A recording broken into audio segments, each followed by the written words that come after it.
Welcome back to another episode. I'm your host, Diana, for Speaking Into the Void. To those who are new listeners, welcome. I appreciate the time you're taking out of your day to listen to my podcast. To my returning ones, thank you guys for the endless support. I feel like I've covered a lot in my last episode, but without really going deep. It was more of a short reflection on my self-love journey and how far I've come. I went into that episode telling myself, don't overthink, just let it flow. And that's exactly what I did. And I forget sometimes that when I'm recording, I'm really just having a conversation with my listeners, which is funny because in real life, dude, I can talk forever. Like my last phone call some time ago with one of my closest friends was 7 hours. 7 hours. Yeah, I know. You're probably like, that's a lie, Dan. I can't even go 10, like making her podcast no longer than 10 minutes. But it's true. It's true. We talked on the phone for 7 hours.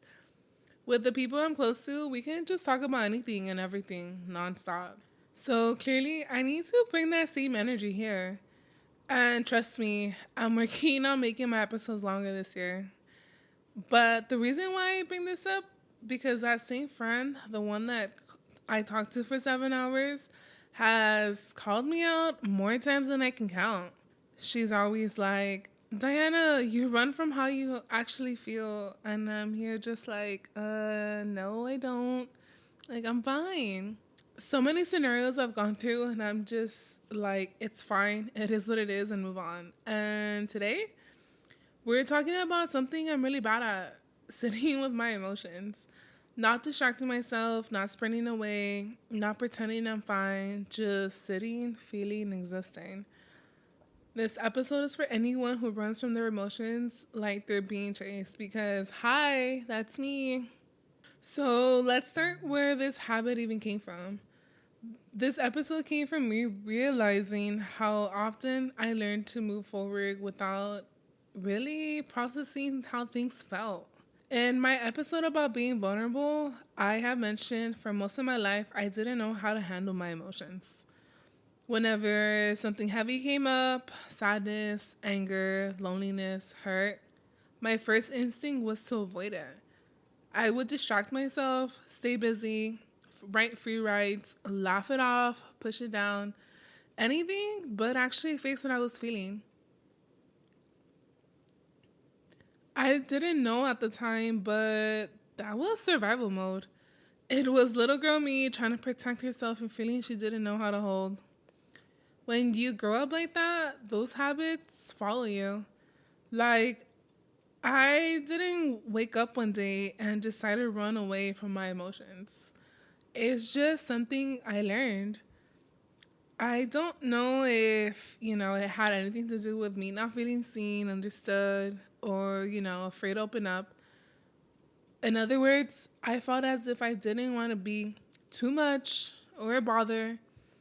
I think that mindset, my behaviors of avoiding how I truly felt, reflected within my family, friends, past relationships, and even in the current long-term relationship I'm in.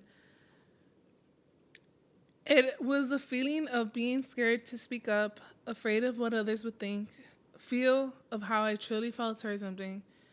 As, I've mentioned in another episode that my sisters are older than me. My oldest sister that I was closer to, she started her life when I was in 6th grade. My parents were being parents. My dad, I never wanted to sit and, discuss certain things. Mom, we never really went into depth of how I truly was feeling. Throughout middle school, high school, time after high school, any time I truly was ever feeling went on paper in my journal, along with, my root of feeling insecure with myself.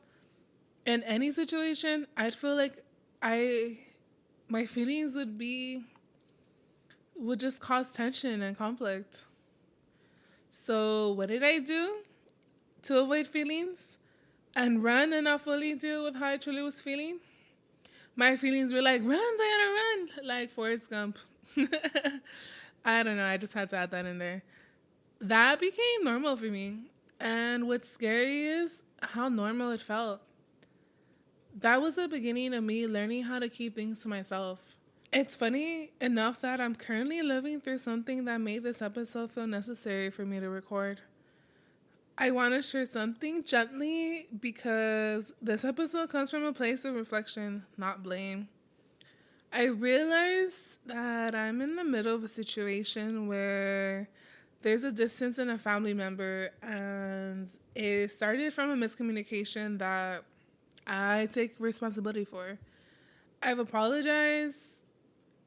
I've stayed on the no reply, and right now I'm just sitting in that space. What this has brought up for me isn't anger, it's awareness. I noticed that in moments of conflict, my instinct has always been to move forward quietly without really talking about how things felt. And I don't think that came from a bad place. I think it came from me wanting peace, from wanting things to be okay. But for me, healing has looked like understanding my emotions instead of skipping over them. Not to relive anything, but to release it. And realizing that difference is what made me reflect of how I learned to handle emotions in the first place. That realization made me look back at how often I learned to avoid emotions instead of sitting with them. And avoidance doesn't always look dramatic. Most of the time, it's quiet. The tricky part, running away from avoiding how you feel doesn't feel like that in the beginning. It feels more of, I don't let things get to me type of energy. People might even compliment you for it, tell you how calm you are, how whatever you're going through doesn't affect you. But what they don't see is you just know how to deal, process it all. The emotion of holding your breath, the way you don't let yourself react because you don't trust what might come out. Avoidance looked like telling myself, it's not that serious, even when it was. I downplayed my feelings constantly.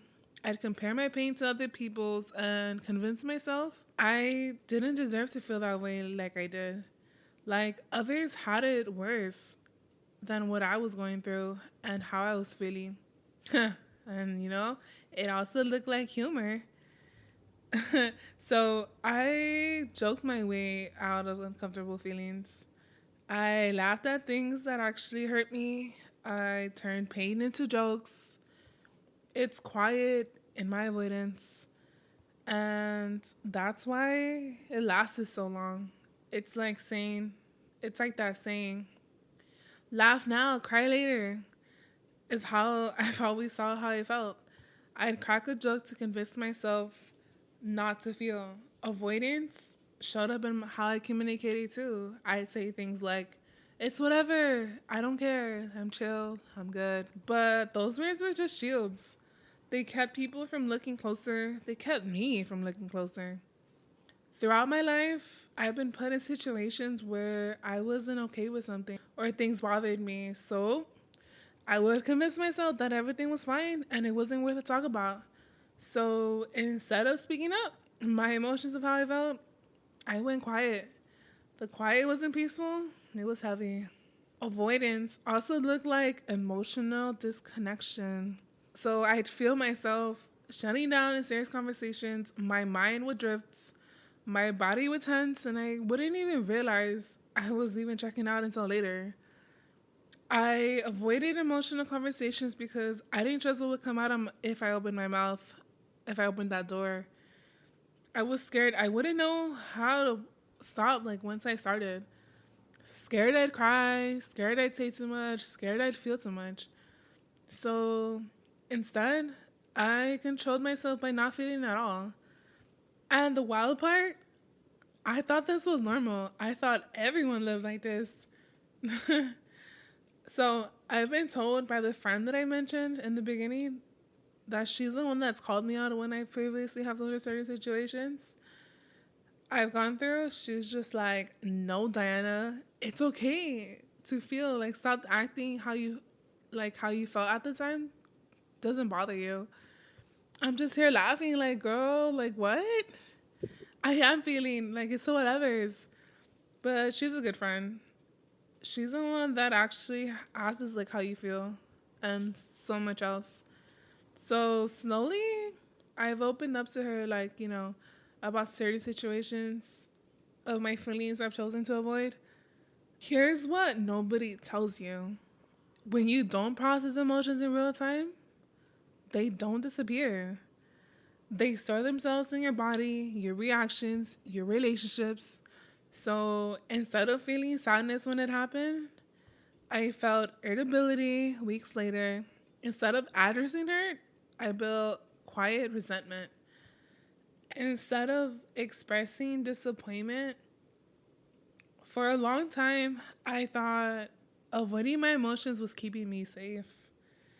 I thought if I didn't feel things fully, they couldn't hurt me fully. But avoiding my emotions didn't make life lighter. It made it heavier in ways I didn't understand at the time.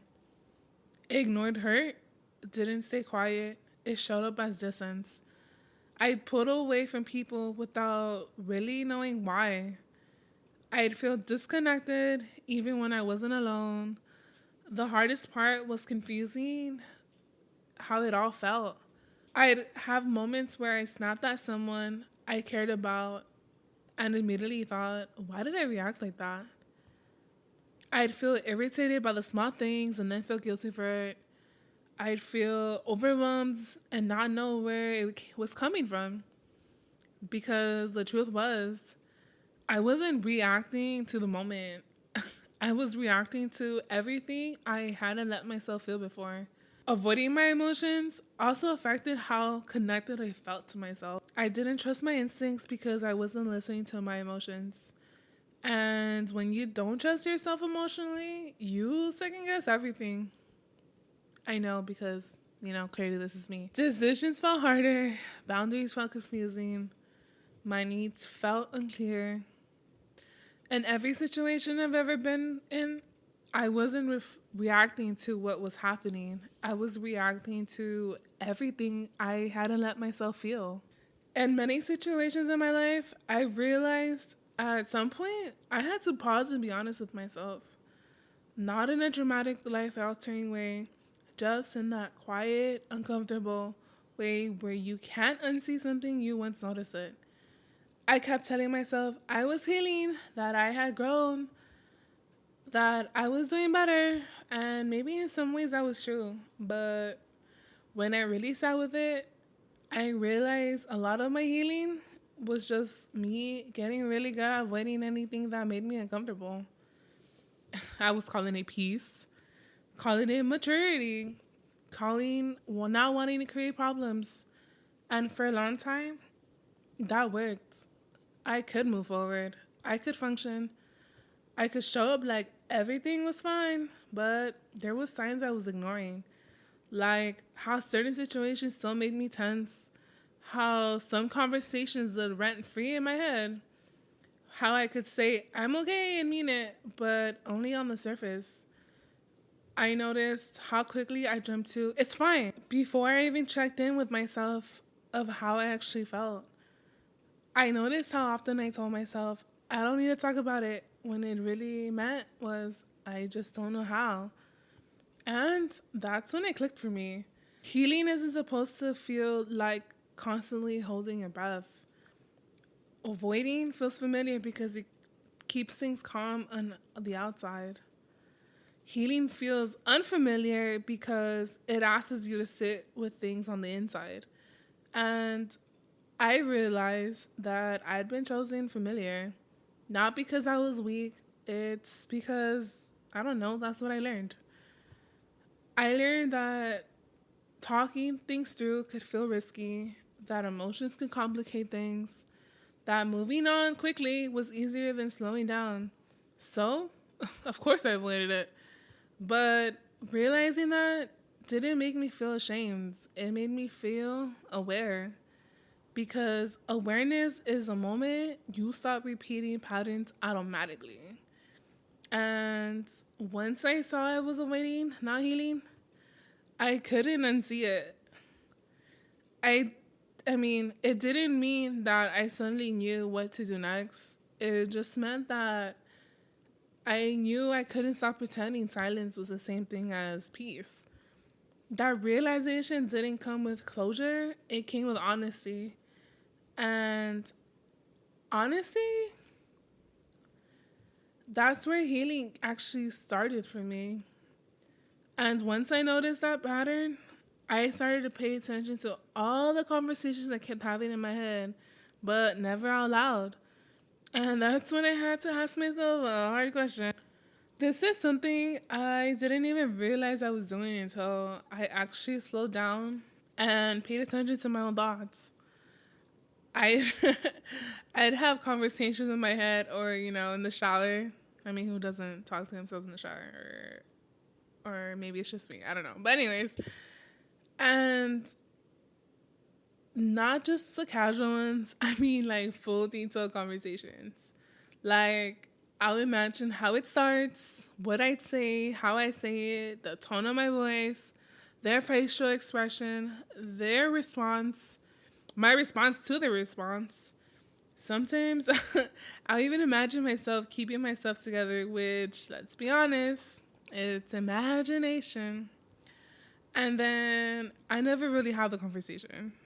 I'd walk away from it feeling drained, like I already lived it, like I already showed up emotionally, even though in real life nothing happened.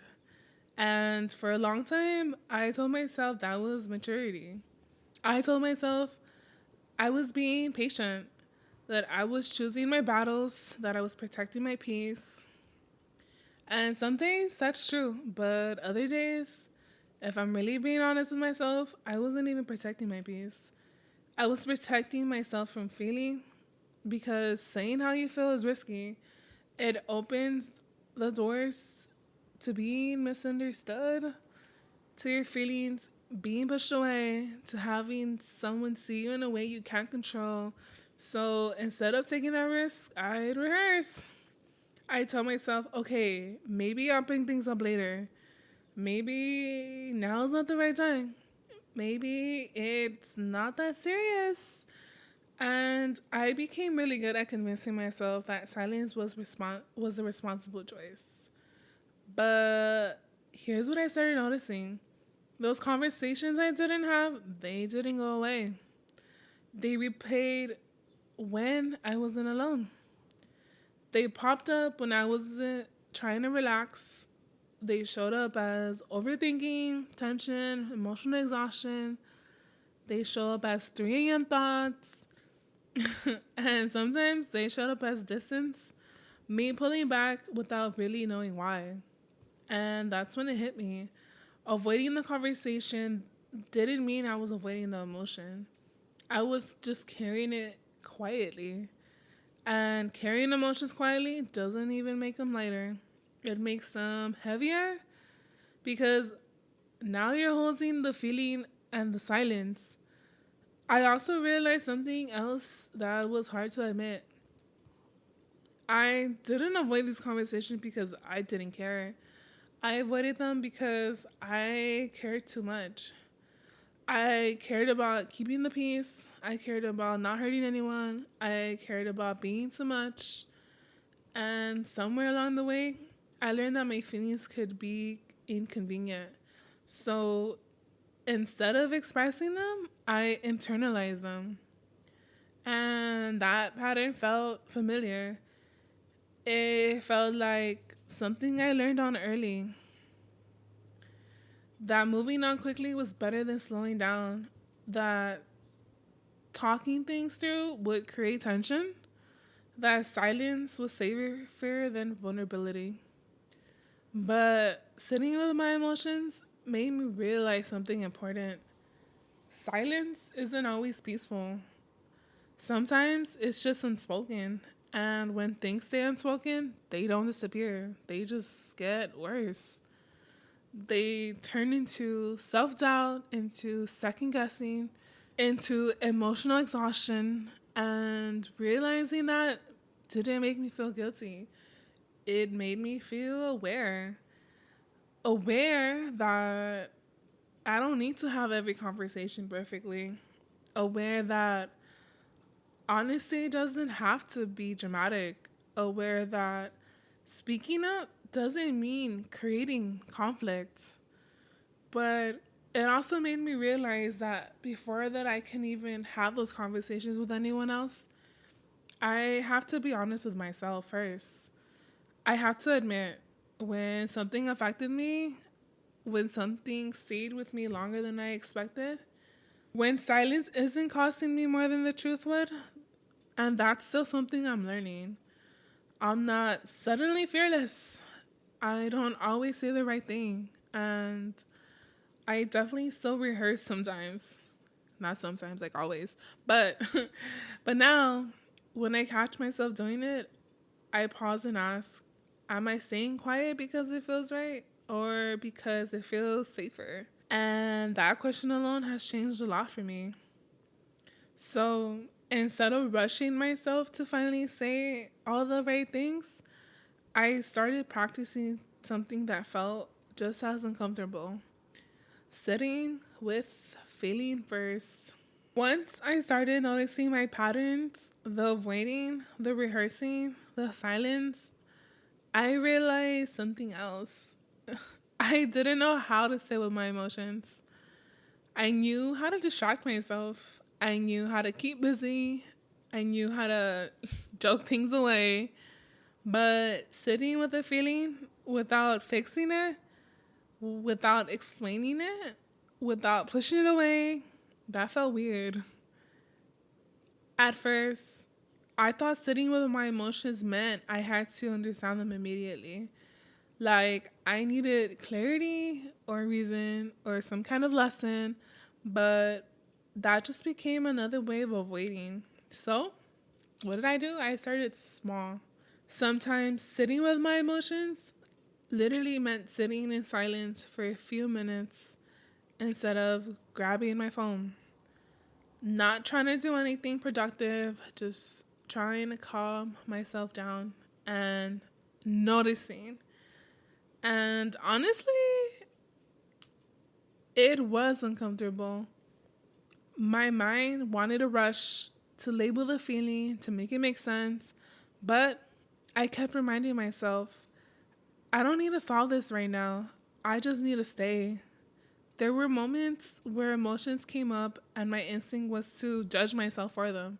Like, girl, why am I still feeling like this? Shouldn't I be over this by now? And instead of going down that spiral, I practiced saying, okay, this is what I'm feeling today. No timeline, no pressure, no fixing. Some days, sitting with my emotions look like letting myself cry without immediately thinking, wiping my tears and moving on.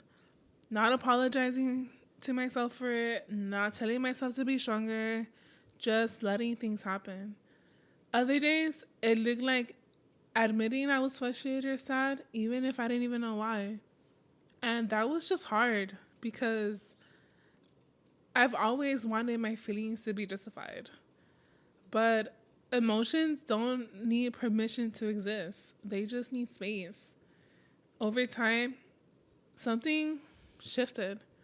The more I allowed myself to feel without rushing, the less overwhelming emotions became. Not because they disappeared, but because I wasn't fighting them anymore. I started realizing that emotions are temporary when you let them move through you. They get stuck when you ignore them. And sitting with them taught me something important about myself. I'm capable of handling discomfort. I don't need to escape it. I don't need to numb it. I can sit in it and still be okay. That was empowering in a quiet way. Not loud confidence, not just instant feeling of feeling healed, just trust. Trust that I won't abandon myself when things feel heavy. Trust I don't need to rush my process. Trust that feeling deeply doesn't make me weak. And honestly, that trust changed how I show up everywhere else. Because once you learn how to sit with your emotions, you stop being afraid of them. And learning to sit with my emotions changed how I show up for myself.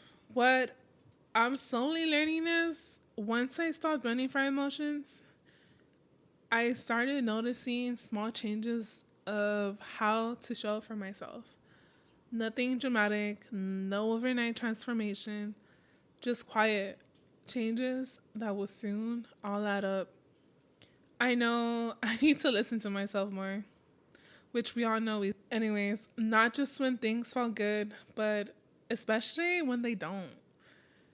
Instead of immediately pushing feelings aside, I need to ask myself, okay, what do I need right now? Sometimes I need space instead of forcing myself to be okay. Sometimes I need honesty instead of silence. In times I've done this, I might have noticed that a part of me stops second guessing myself of how I truly feel. Before I'd question my reactions, I'd wonder if I was being too sensitive, too emotional, too much. But sitting with my emotions helped me trust them. But in the sense that every feeling deserved to be acknowledged. And that trust changed how I spoke to myself. As I continued to learn about myself, I stopped being so harsh when things felt heavy. I need to stop telling myself to just get over it. I need to stop minimizing my own experiences. Another thing I noticed was how I've handled boundaries. Boundaries disconnect from your emotions. Boundaries feel confusing. You don't know what's too much. You don't know when to speak up. You don't know when to take a step back. The more I stay connected of how I felt, the clearer my boundaries became. Trust me, learning how to set boundaries isn't easy. I didn't feel the need to over-explain myself as much. I didn't feel guilty for needing space. I didn't feel like I had to keep the peace at my own expense. And honestly, this has been all new for me. I also became more present in my own life.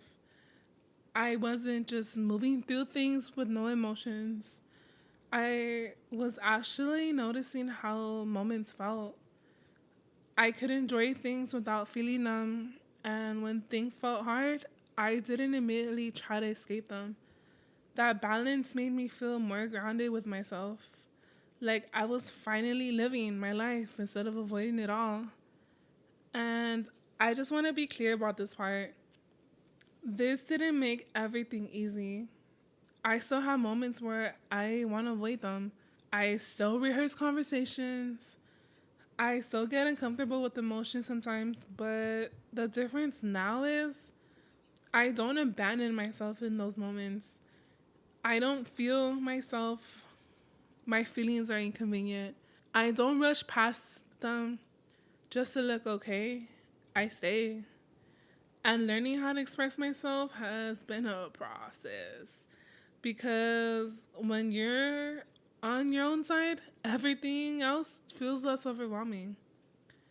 I think the biggest thing I'm learning is this. Showing up for myself doesn't always look confident. Sometimes it looks unsure. Sometimes it looks messy. Sometimes it looks like sitting with the feeling and not knowing what to do with it yet. And I used to think that, man, I was behind. But now I'm realizing that actually what being present looks like. I'm not trying to rush myself into being a healed version of me. I'm just trying to stop abandoning the version of me that's here right now. And that alone has changed how I talk to myself, how I give myself grace, and how I let myself take up the emotional space, even when it's uncomfortable. So, if you're listening and you relate to this, I want you to know that you're not broken. It's all a learning process because it's taking me some time to accept my emotions. I'm far from perfect, and avoiding emotions has affected me in many ways. You need to remember that your feelings are valid. Some people are worth expressing of how you truly feel, and you'll learn who is worth your time and who isn't. Remember that sharing how you feel to whomever is not creating conflicts. I know it goes back to how we were raised or what we were around. It affects us emotionally in the future, struggling to set boundaries and share their emotions.